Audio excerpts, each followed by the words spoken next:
Olá, olá você, como vai? Seja muito bem-vindo ao meu canal. Para quem não me conhece ainda, eu sou o professor Cristiano Martins e para quem já me conhece, muito obrigado pela sua presença para mais uma aula de Direito Penal. E hoje a aula é de Direito Penal parte especial. Vamos falar sobre o artigo 150, que é o crime de violação de domicílio. Mas antes de nós iniciarmos a aula, eu peço para você aqui o carinho, se você ainda não é assinante do meu canal, clicar aqui para se inscrever no canal, para assinar o canal, ativar o sininho para receber todas as notificações, assim você ficará sabendo de todas as aulas que eu publicar aqui no meu canal.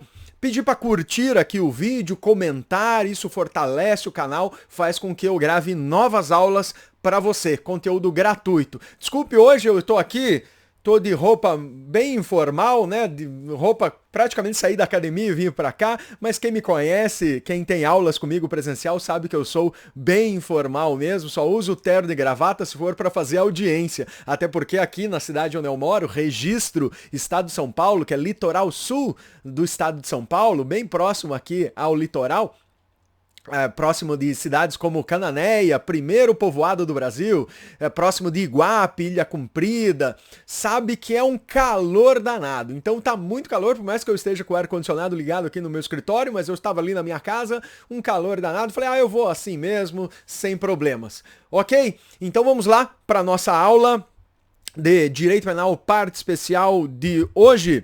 Vamos lá. Vamos iniciar aqui. Primeiramente, pedir para você aí se inscrever também no meu canal do Instagram, que é Prof. Cristiano Martins, e o meu canal no Telegram, que é um outro canal que a gente sempre mantém contato, eu sempre trago informações, sempre falo sobre os meus vídeos novos, que é o canal lá do Telegram Happy Aula. Então, se você colocar aí no seu navegador de tatu.me, happy aula, você vai entrar direto lá no meu canal do Telegram, beleza? Então vamos lá. Artigo 150, o nosso artigo de hoje, que é a violação de domicílio. Vamos fazer a leitura. Entrar ou permanecer clandestina ou astuciosamente ou contra a vontade expressa ou tácita de quem de direito em casa alheia ou em suas dependências. A pena é detenção de 1 a 3 meses ou multa. E aí tem os parágrafos. Se o crime é cometido durante a noite ou em lugar ermo ou com emprego de violência ou de arma ou por 2 ou mais pessoas, a pena é de detenção de 6 meses a 2 anos, além da pena correspondente à violência. Parágrafo 2º foi revogado agora recentemente pela Lei 13.869. Parágrafo 3º, não constitui crime a entrada ou permanência em casa alheia ou em suas dependências, inciso 1, durante o dia, com observância das formalidades legais para efetuar a prisão ou outra diligência, inciso 2, a qualquer hora do dia ou da noite quando algum crime está sendo ali praticado ou na iminência de o ser. Parágrafo 4º, a expressão casa compreende qualquer compartimento habitado, aposento ocupado de habitação coletiva, compartimento não aberto ao público onde alguém exerce profissão ou atividade. E parágrafo 5º, não se compreendem na expressão casa, hospedaria, estalagem ou qualquer outra habitação coletiva, enquanto aberta, salvo a restrição do inciso 2 do parágrafo anterior. Inciso 2, taverna, casa de jogo e outras do mesmo gênero. Bom, vamos lá, qual é o bem jurídico protegido aqui nesse crime? O bem jurídico protegido é a inviolabilidade de domicílio. Inviolabilidade de domicílio. Então, esse é o bem jurídico ou objetividade jurídica, né, protegida por esse delito. E esse delito, ele quer, na verdade, proteger a liberdade do indivíduo no que se refere aí à tranquilidade da sua vida no seu lar, a sua vida na sua casa. E o fundamento desse bem jurídico, a tranquilidade do nosso lar, encontra-se lá na Constituição Federal, no artigo 5º, inciso 11. Vejamos lá o que diz. A casa é asilo inviolável do indivíduo, ninguém nela podendo penetrar sem consentimento do morador, salvo em caso de flagrante delito ou desastre, ou para prestar socorro, ou, durante o dia, por determinação constitucional. Judicial. Então aqui é o bem jurídico que a Constituição Federal criou e o Código Penal protegeu no artigo 150, né?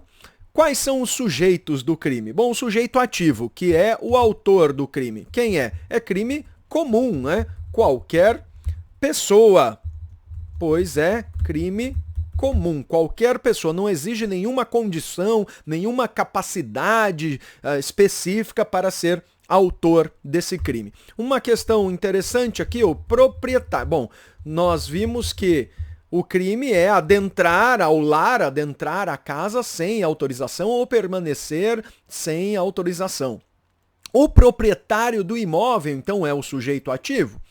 Pode ser o proprietário do imóvel.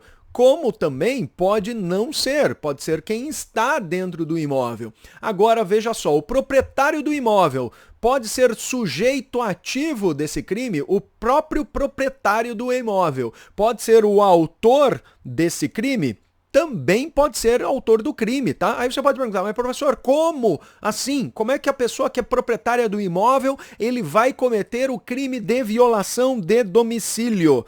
Ora, o proprietário do imóvel não pode alugar a casa, o proprietário do imóvel não pode ceder gratuitamente a casa para alguém por um contrato, seja esse contrato formal, escrito, ou seja, o contrato ele verbal.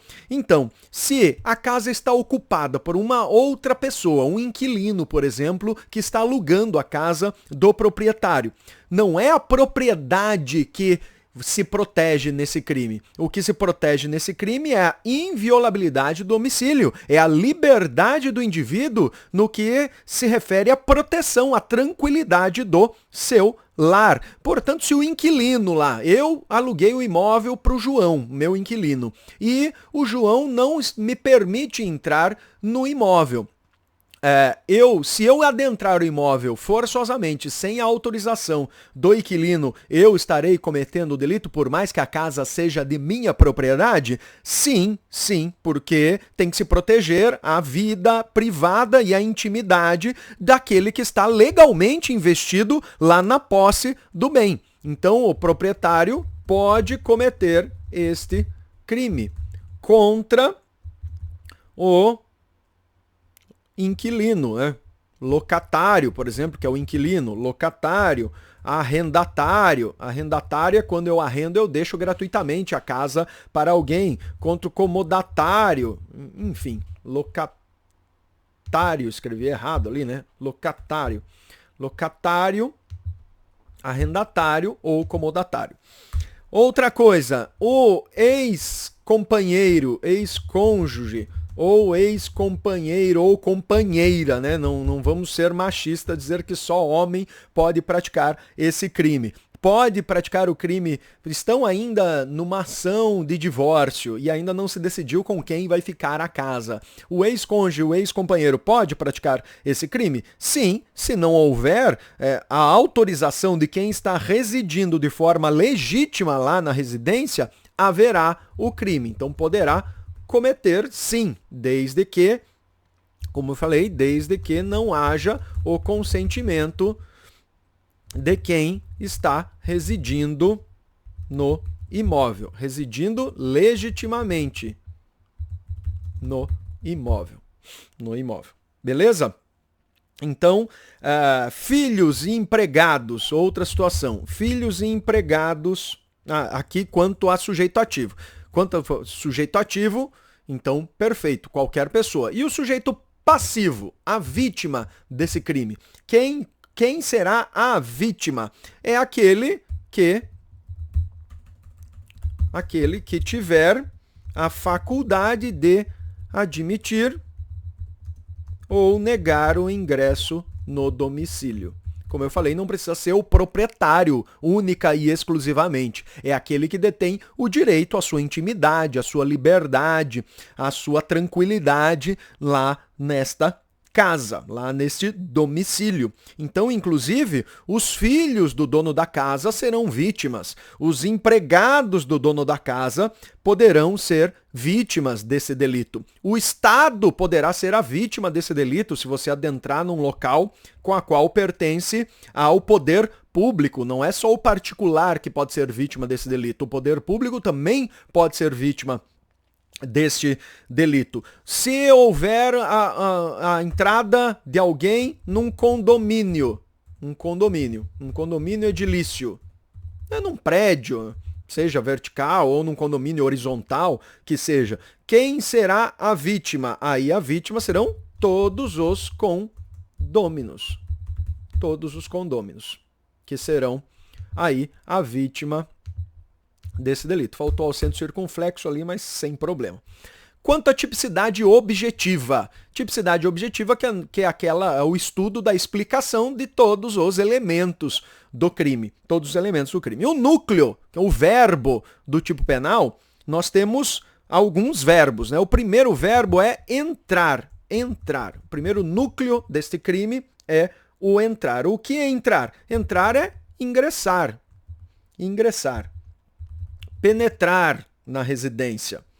Já o outro verbo que também nós encontramos nesse crime, que é o permanecer.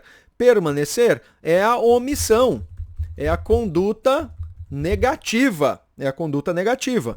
Por que conduta negativa? Por que omissão? Porque aí a pessoa entrou já na casa. Ela já ingressou e ela ingressou de modo legítimo. Então eu permiti que a pessoa adentrasse ao meu domicílio. Mas não é só porque ela está legitimamente dentro da casa, dentro do domicílio, é que ela vai permanecer até quando ela bem entender. Ela vai permanecer até o momento em que aquele que detém o direito da tranquilidade do lar, que detém o direito à inviolabilidade do domicílio, quiser. Então, se a pessoa continuar dentro do domicílio sem a devida autorização, eu já não estou mais concordando com que ela permaneça dentro do domicílio, e mesmo assim ela permanece, ela pratica este crime com a omissão. O entrar, aqui o primeiro verbo, entrar, é com a ação, né? Ação, ou chamado de atitude comissiva, né? Ato comissivo, conduta comissiva. Já o permanecer é a omissão, é deixar de sair. Por isso é a conduta negativa. A pessoa se mantém dentro da casa da vítima, contra a vontade desta. Então, isto é o chamado permanecer. Então, veja que o crime aqui ele prevê dois verbos, né? Então eu posso praticar tanto na situação de entrar quanto no permanecer. Então é chamado de um tipo alternativo, tem uma alternatividade de condutas. Não é obrigatório que eu pratique os dois. Para ocorrer o crime, não é obrigatório que eu entre, depois que eu entre clandestinamente, que eu entre sem autorização e depois que eu permaneça sem autorização. Eu posso praticar tanto o entrar quanto no permanecer. Como eu falei, aqui no permanecer, a pessoa pode ter entrado de forma legítima. A pessoa veio me fazer uma visita e eu autorizei que ela adentrasse. Mas aí ela começou a ficar indesejável dentro da minha casa, seja lá o porquê que ela esteja fazendo uma algazarra, uma bagunça, sendo inconveniente, eu peço para que ela se retire do meu domicílio. E ela se nega a sair do meu domicílio. E, portanto, ela vai praticar o crime de violação de domicílio, tendo praticado um único verbo, que é o permanecer, permanecer. E a forma com a qual se adentra, que se entra ou se permanece no domicílio, pode ser de qualquer forma. A pessoa pode adentrar ou permanecer escondido, ela pode adentrar ou permanecer utilizando uma chave micha, por exemplo, que é uma chave falsa para entrar. Ela pode entrar utilizando de um meio fraudulento, ela pode inclusive entrar com violência, se utilizando de algum tipo de arma para entrar no meu domicílio, e aí vai se aplicar a qualificadora do parágrafo 1º que nós já fizemos a leitura, mas retornaremos lá. O clandestinamente, o que isso está lá no crime, na descrição, como um dos elementos do delito, o que é clandestinamente? É de forma escondida. Clandestinamente é de maneira oculta. É sem o conhecimento de quem possui o direito de autorização. Então, isso é de forma clandestinamente. O astuciosamente, previsto lá no artigo 150, é entrar ou permanecer de forma fraudulenta. Fraudulenta, de forma artificiosa, induzindo a erro. Então, se a pessoa se passa por alguém que ela não o é, ela diz que ela é policial, que ela diz que ela é funcionária da empresa telefônica, que ela é funcionária da empresa de saneamento e que ela precisa adentrar ao seu imóvel para fazer algum tipo de vistoria, ela está entrando de forma astuciosa, de forma astuciosa. Então, isso que é a prática desse astuciosamente, né? Então, não vai ter o consentimento real do dono da casa. Até vai ter o consentimento. Você é policial, então pode entrar. Mas, na verdade, a pessoa não é policial. Portanto, vai faltar o consentimento real, um consentimento legal e legítimo. Depois nós temos aqui contra a vontade expressa ou tácita de quem de direito. Contra a vontade expressa ou tácita de quem de direito. O que é contra a vontade expressa? Expressa aqui quer dizer aquelas situações em que a vítima, né, ela demanda, ela expressa a sua vontade, ela verbaliza ou por um sinal ou por palavra que ela não quer que você entre ou que ela não quer que você permaneça. A outra forma, que é a tácita, tácita é a silenciosa. Então, por exemplo, se eu briguei com a minha namorada e a minha namorada jogou todos os meus bens que ela possuía na casa dela na calçada, ela está demonstrando tacitamente que eu não sou bem-vindo naquela localidade. Ela não falou nada, mas se mesmo assim eu adentrar, poderei estar praticando aqui este crime. Casa, a palavra casa, o elemento casa, na tipicidade objetiva. O que é casa? O conceito de casa é interessante porque ele vem expresso aqui no próprio artigo 150. Ele tem lá no parágrafo 4º o que é casa. E no parágrafo 4º terá os incisos, inciso 1, 2 e 3 do parágrafo 4º, que diz, né, a expressão casa compreende, esse é o caput do parágrafo 4º. E aí nós temos o inciso 1, qualquer compartimento habitado. Então veremos lá o inciso 1. Qualquer compartimento habitado é casa. Então qualquer compartimento habitado, o que pode ser? Pode ser um apartamento, pode ser uma barraca, pode ser uma tenda, pode ser um barraco, pode ser cabine no navio, né? No navio da MSC, enfim. Pode ser um motorhome, que são aqueles carros que são uma casa. Pode ser a cabine do caminhão, que os caminhoneiros moram na cabine, ou também chamado na boleia. Pode ser, enfim, pode ser um quarto de hotel. Pode ser várias situações aí que, desde que seja habitado, será considerado como casa, beleza? Inciso 2, ele diz em aposento ocupado de ocupação coletiva. Aposento ocupado de ocupação coletiva. É meio redundante, porque já está no item do inciso anterior, mas é para aquelas pessoas, por exemplo, que residem em hotel, como eu já falei, em motel, por mais absurdo que isso pareça, mas enfim, as pessoas podem morar num motel, num pensionato, pode, enfim, né, essas situações coletivas aí pode ocorrer. Então, um aposento de ocupação coletiva.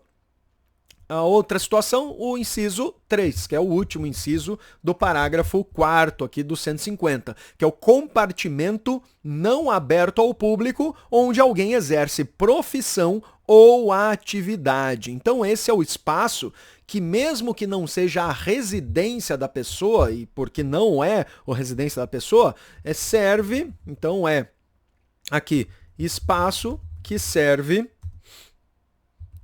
para o exercício da atividade profissional do indivíduo.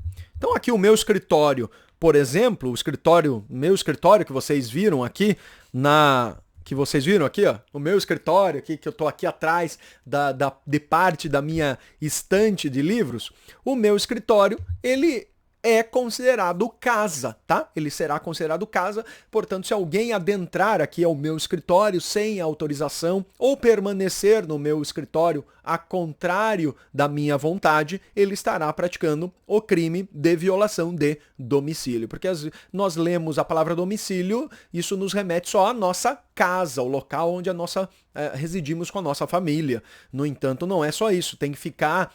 vocês têm que lembrar que aqui, em direito penal, nós não estamos falando lá do conceito de domicílio ou residência lá que vocês aprendem no direito civil quanto ao Código Civil. Por isso que o legislador, ele preferiu colocar expressamente no parágrafo 4º do artigo 150 o conceito penal, tá? Conceito penal, não é conceito civil, de casa, o conceito civil de casa.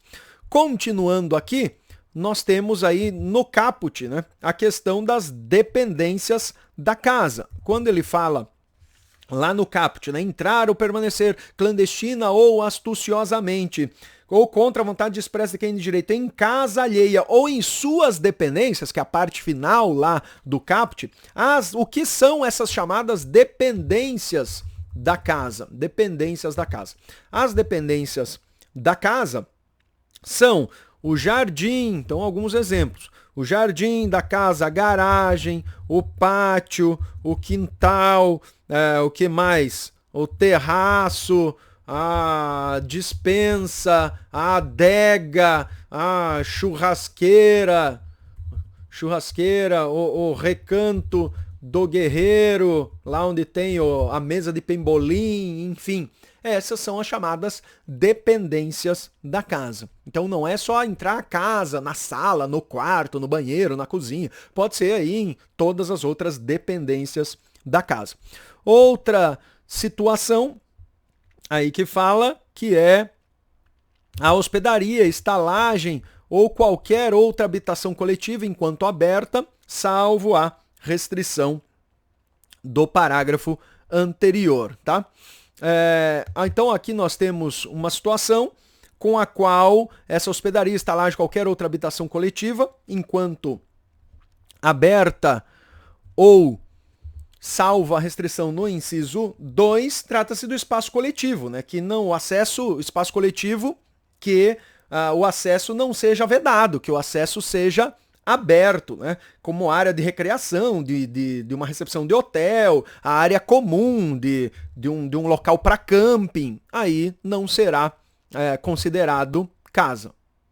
Bom, então aqui na hospedaria, estalagem, qualquer outra habitação coletiva, nós estamos falando ali do parágrafo 5º do artigo 150, quando o parágrafo 5º relata que não se compreendem na expressão casa, ou seja, não será considerado casa a hospedaria, estalagem ou qualquer outra habitação coletiva enquanto aberta. Então são aqueles locais abertos ao público. Então o hall de entrada não vai, por mais que seja de uma hospedaria, estalagem ou outra habitação coletiva, não vai ser considerado uma casa. Conforme eu falei, num camping, as barracas, as tendas dos hóspedes que lá estão, elas serão consideradas casa sim. É só o local comum, o local aberto, tá?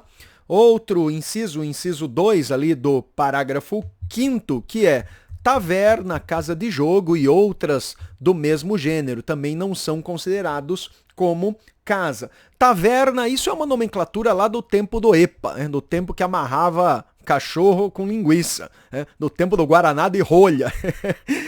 A taverna são os bares, os restaurantes, as casas de jogos aí são aquelas casas de jogos, obviamente as casas de jogos legais, né? Os fliperamas.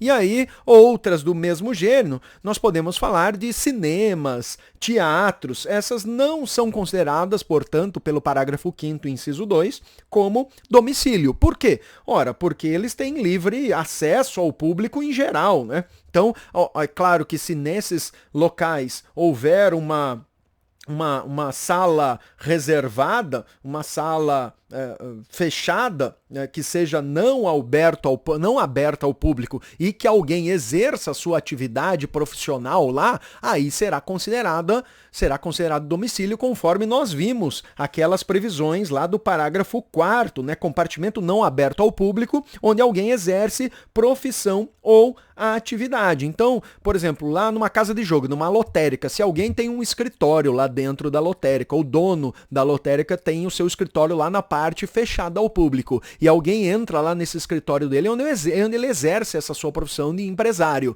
haverá o crime? Aí sim, haverá o crime sim. Não é porque é uma casa de jogo ou outra do gênero que nunca haverá o crime. Você tem que interpretar aqui o parágrafo 5º em consonância com o que prevê o parágrafo 4º, beleza?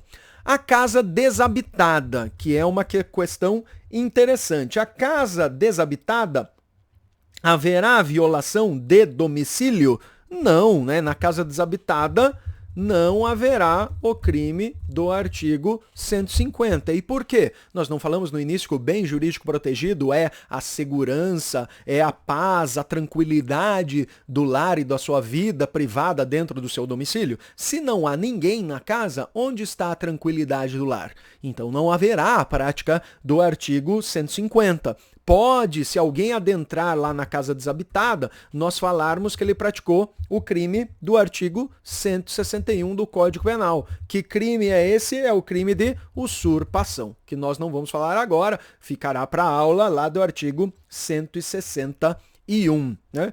Mais uma vez, que fique bem claro aqui que aquele conceito de domicílio trazido lá pelo direito privado, no artigo 70 do Código Civil, é outro tipo de conceito. Né? O domicílio, por artigo 70 do Código Civil, é aquele com a qual a pessoa tem o ânimo definitivo de permanência no local, que é para diferenciar domicílio de residência. Mas aqui nós estamos falando de direito penal.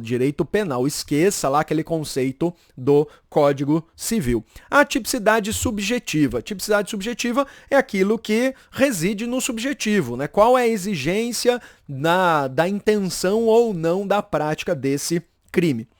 Bom, primeiro, o dolo, seja ele dolo direto ou eventual, representado pelo quê? Ora, aquele conceitão do dolo geral, né? Vontade livre e consciente de praticar os verbos, né? Os núcleos aqui do crime. Quais são os verbos mesmo desse crime? Entrar ou permanecer sem o consentimento do responsável em casa alheia ou em suas dependências. A prática do crime culposo. Existe eu praticar violação de domicílio por imprudência, negligência ou imperícia? Não. Esse crime só se pratica na modalidade aqui, ó, só na modalidade dolosa. Não há modalidade culposa, ok? E só basta a intenção geral, só basta o dolo geral. O que é o dolo geral? A vontade livre e consciente de praticar o verbo, o núcleo do tipo penal. Que vontade livre e consciente de entrar ou permanecer. É necessário eu configurar, é necessário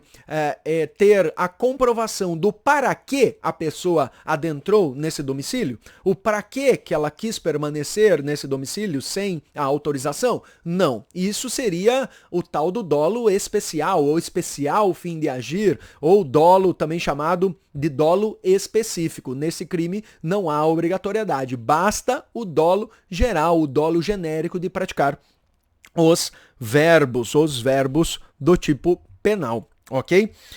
Bom, o que mais? Pode acontecer um erro nesse crime, pode rolar, por exemplo, um erro de tipo, o erro de tipo que está previsto lá no artigo 20 do Código Penal. O que é o chamado erro de tipo? Um exemplo, se alguém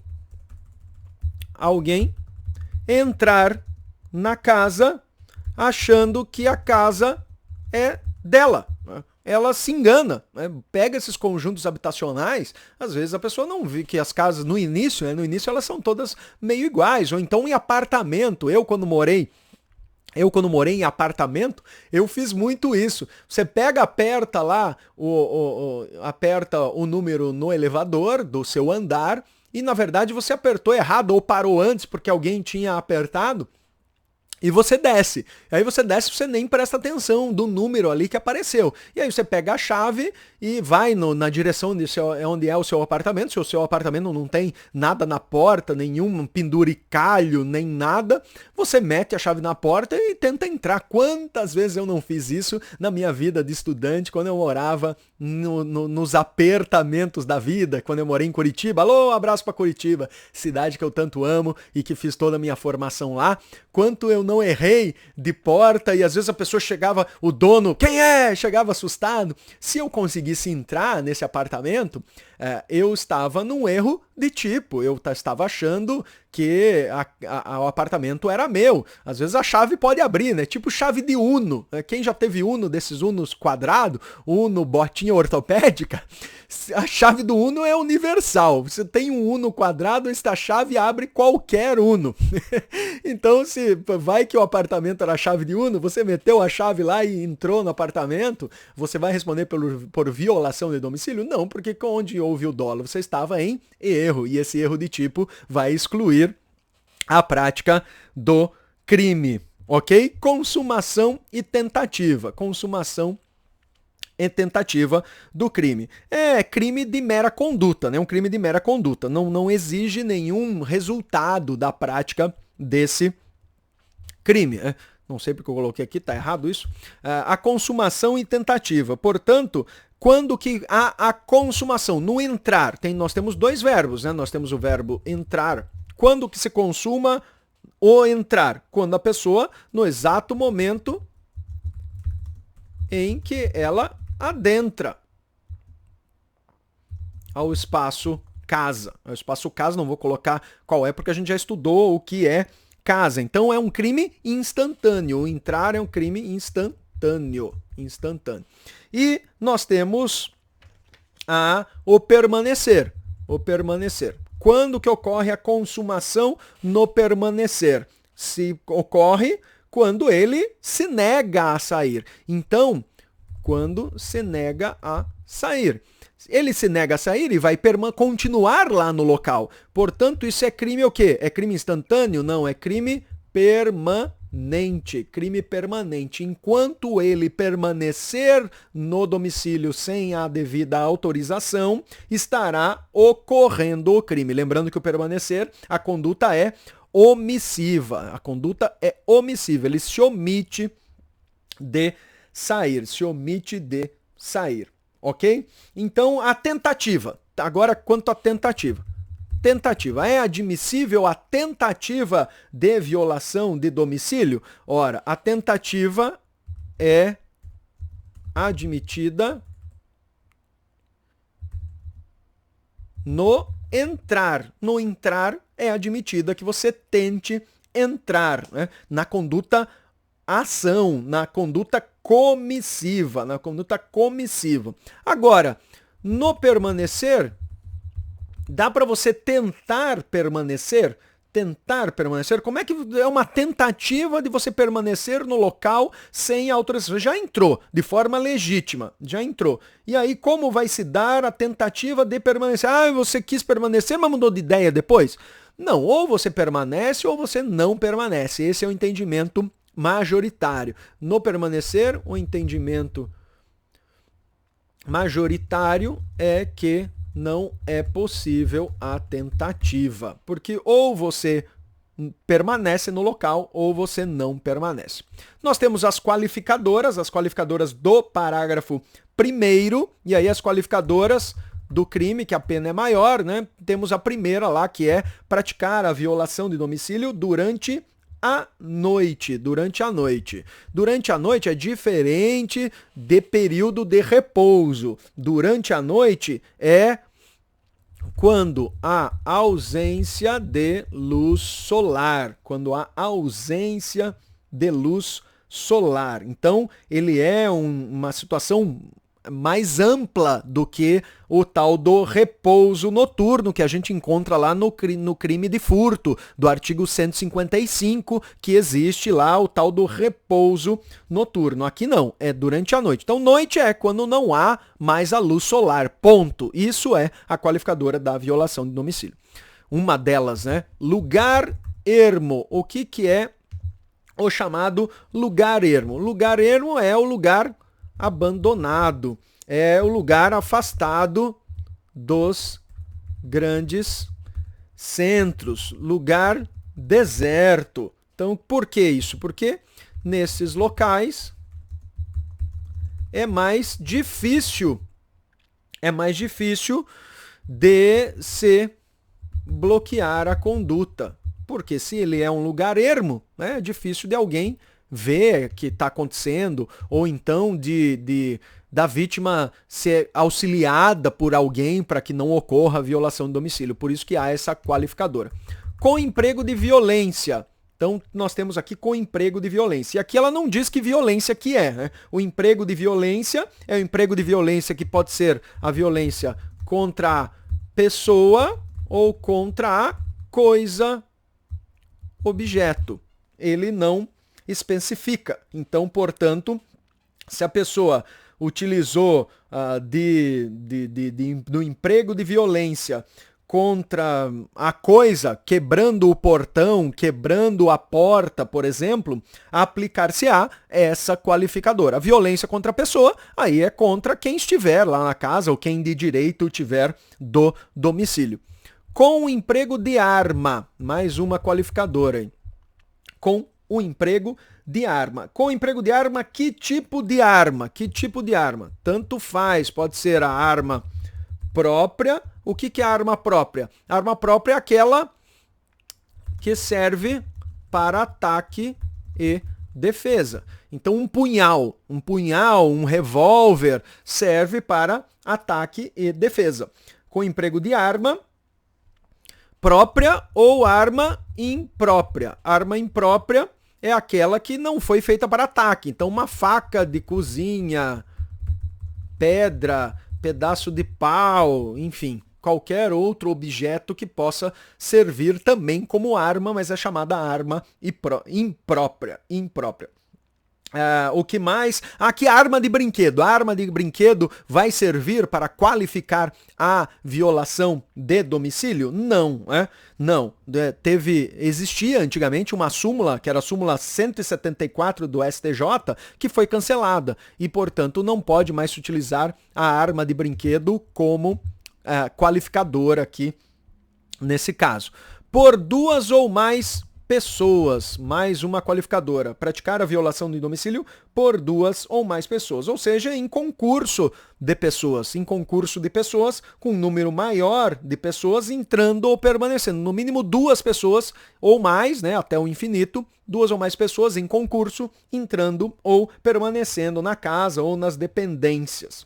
Então aqui é por duas ou mais pessoas em coautoria e coautoria.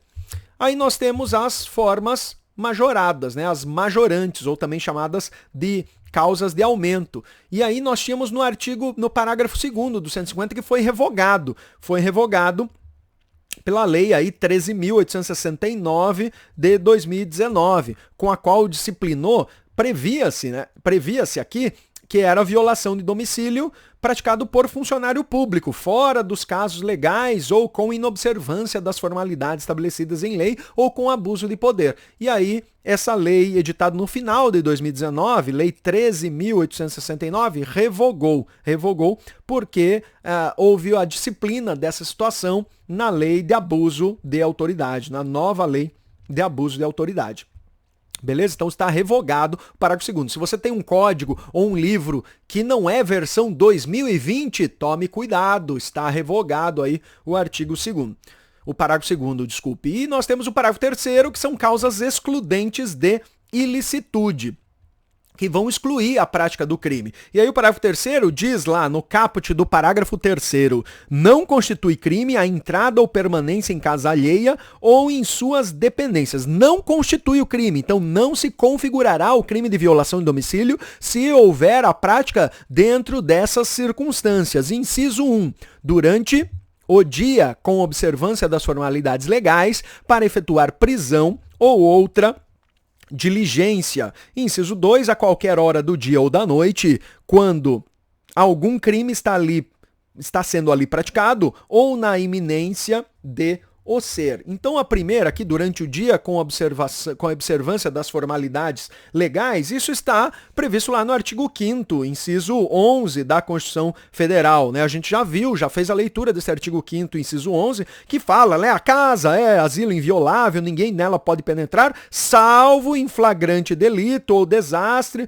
ou para prestar socorro, ou durante o dia por determinação judicial, por determinação judicial. Então, existem situações onde poderá, durante o dia, desde que observadas esses regramentos, essas normativas, por exemplo, com uma autorização determinada, escrita e fundamentada de um juiz competente, pode-se ingressar durante o dia em residência alheia.